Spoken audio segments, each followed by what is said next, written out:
Kan sedekah terbaik harus diberikan kepada keluarga terdekat atau saudara kita. Nah, saya sudah memberikan ke saudara tetapi ibu saya tidak terima karena saya juga bersedekah ke orang lain di luar keluarga. Jadi sikap saya bagaimana Ustaz? Tetap sedekah ke keluarga juga tetangga, tapi ibu saya tidak membolehkan. Akhirnya kalau ibu saya tanya, saya bohong. Sebenarnya berikan tanpa memberitahukan kepada ibu. Dan kita juga harus tahu dulu kenapa ibu anda nolak nih, apa sebabnya. Kalau ibu anda nolak karena dia merasa dia lebih berhak, maka harus ibu didahulukan. Mungkin masih ada hajatnya ya. Karena pernah terjadi di dalam hadis Bukhari, pernah ada sahabat laki-laki kaya dia, tapi ada salah satu anaknya miskin, sudah berumah tangga anaknya ini.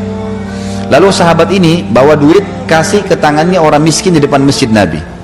Anaknya datang ngambil uang itu dari tangannya orang miskin.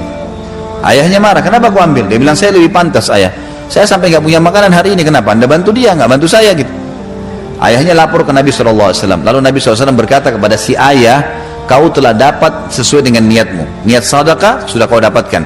Lalu dikatakan kepada anak, kau berhak menikmati itu, hakmu itu ambil uang. Berarti memang di sini orang yang terdekat lebih pantas dibantu, gitu kan? Dan ingat, bantuan itu jauh lebih besar pahalanya kalau terfokus menyelesaikan masalah. Misal, saya punya zakat mal 10 juta rupiah, ada 10 orang tetangga yang miskin, ya? Ada 4 orang di antara mereka punya utang 2,5 juta, 2,5 juta, masing-masing 10 juta.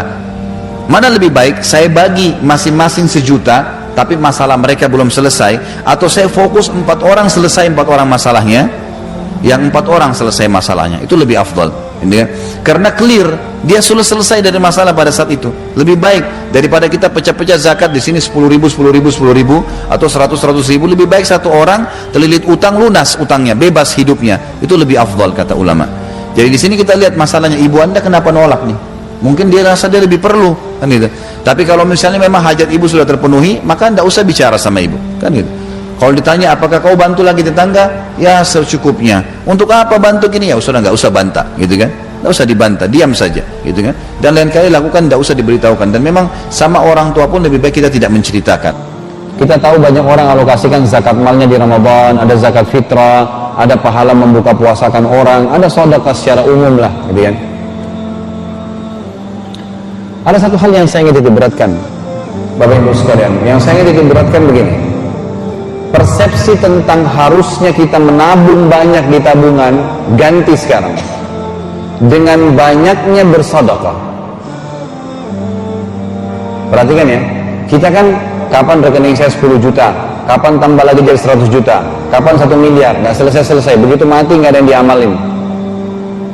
Kalau bapak ibu meninggal, kondisi rekeningnya 1 miliar, 2 miliar, nyesel luar biasa, kenapa saya nggak bangun masjid, kenapa saya nggak habisin untuk fakir miskin, nyesel tuh. Sedekah biasakan, karena memang Allah Subhanahu wa ta'ala selain memang perintahnya kita disuruh bersedekah, juga Allah gantungkan rezeki bertambah justru karena sedekah. Hadis riwayat Bukhari berbunyi, hadis qudsi, kata Nabi SAW, Allah berfirman, ya ibna Adam, wahai anak Adam, anfik alaik, bersedekah dulu untukku, berinfak di jalanku, aku akan berinfak kepadamu. Jadi ternyata dengan memberi datang. Para sahabat itu tidak pernah membiarkan di rumahnya mereka makanan minum. Ada harta, bahkan Abdurrahman bin Auf radhiyallahu anhu pernah dapat keuntungan 1 peti emas, beli saja gak bisa tidur. Lalu dia sedekahin semua malam itu, habis. Besok datang 2 peti. Sedekah lagi, besok datang 3 peti, sampai menjadi miliardernya sahabat. Gara-gara sedekah. Dan bersedekah ini selalu memberikan untuk Allah yang terbaik. Kalau bapak ibu lagi makan di rumah makan Padang misalnya, kalau mau sedekahnya maksimal, beli makan 30.000 atau 50.000 enak, nyaman. Sebagai bentuk syukur, beli dengan nilai yang sama, bungkus, kasih fakir miskin di jalanan. Itu luar biasa tuh. Seimbang antara nikmat Allah dengan yang kita kasih, itu terus tuh mengalir tuh. Itu banyak fakta lapangan, coba praktekin, sedekah datang loh, sedekah datang, itu pasti. Jangan pernah khawatir dengan masalah itu. Kata Nabi SAW, hartamu yang sebenarnya harta yang kau sedekahkan, dan hartamu yang tidak sebenarnya, maksudnya cuma seperti khayalan yang habis kamu makan, minum dan berikan pakaian, itu hanya habis duniawi. Tapi yang kamu sedekahkan itu seperti investasi akhirat. Dan ingat, berikan Allah yang terbaik, akan datang yang terbaik.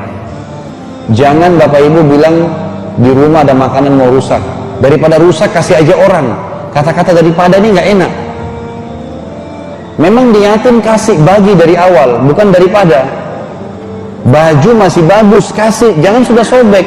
Sobek mau dipakai untuk apa? Gitu kan? Sekarang kita tes ya. Kalau celengan masjid lewat, punya 1000 baru 1000 tua, yang mana dimasukin? Hah? Yang senyum-senyum ketahuan nih. Kalau punya 10.000 dengan 100.000 ada fakir miskin minta, yang mana yang dikasih? Ketakutan kita itu yang harus dibalik sekarang, itu yang saya bilang. Coba kasih 100.000 deh, jangan 10.000. Dengan yakin Allah akan kasih, pasti itu. Janji kok, gimana caranya? Nggak mungkin. Innallaha la yukhliful mi'ad. Allah nggak mungkin pungkiri janjinya. Saya pernah, subhanallah, waktu awal-awal saya pindah Jakarta sekitar 8-9 tahun yang lalu, saya naik motor pulang dari pengajian, bawa uang waktu itu dengan saya 25.000. Lagi perlu sekali, istri saya lagi perlu sesuatu, saya mau beli. Lagi nggak pegang uang yang pada saat itu, subhanallah. Ada fakir miskin lewat di lampu merah, terus minta kepada saya. Saya niat tadinya mau kasih yang 5.000, 20.000 saya mau pakai buat keluarga.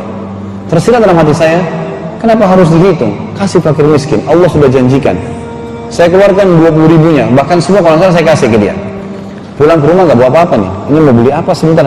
Nggak ada duit, duitnya lagi habis, nggak ada sama sekali. Subhanallah, saya pulang, saya ditelepon sama teman, ya. Kalau nggak salah udah nunggu di rumah waktu itu sudah mau bayar utang yang sudah bertahun-tahun nggak bayar. Datang rezekinya berlipat-lipat ganda dari apa yang saya keluarkan tadi. Rasa takutnya itu harus dihilangin, itu syaitan. Yakin. Bermula dari sedekah kecil-kecilan, nanti kalau diundang besar sama Allah berperang tumpahin darah, berani tuh. Ini nyumbang aja 100.000 nggak berani, terus mau jihad di Palestina, mustahil itu. Ini aja ketakutan, apalagi mau yang itu. Nanti kalau sudah mulai biasa berkorban tuh, nanti jadi berani tuh, karena sudah tahu, oh tinggal dibunuh oleh musuh, mati masuk surga tanpa hisab. Keyakinan tuh, emang begitu. Jadi harus berani sedekah. Jangan 1000 tua Bapak Ibu sekalian. Uang tua dikasih kepada Allah, celengan masjid, uang baru beli air mineral di luar. Dengan 1000 tua minta apa? Kesehatan, kekuatan, keturunan, masuk surga, selamat dari neraka. Ini hamba yang luar biasa ini. Untungnya Allah Maha Penyayang gitu. Kalau enggak, rezeki kita datang juga dengan 1000 tua semua gitu. Sedekah. Dikatakan dalam hadis Bukhari, Nabi SAW paling gemar sedekah, dan di Ramadan lebih gemar lagi, sampai beliau seperti lebih cepat daripada angin yang meniup. Saking luar biasa sedekah, nggak pernah nolak. Orang minta kasih, gak usah peduli, Allah akan gantikan.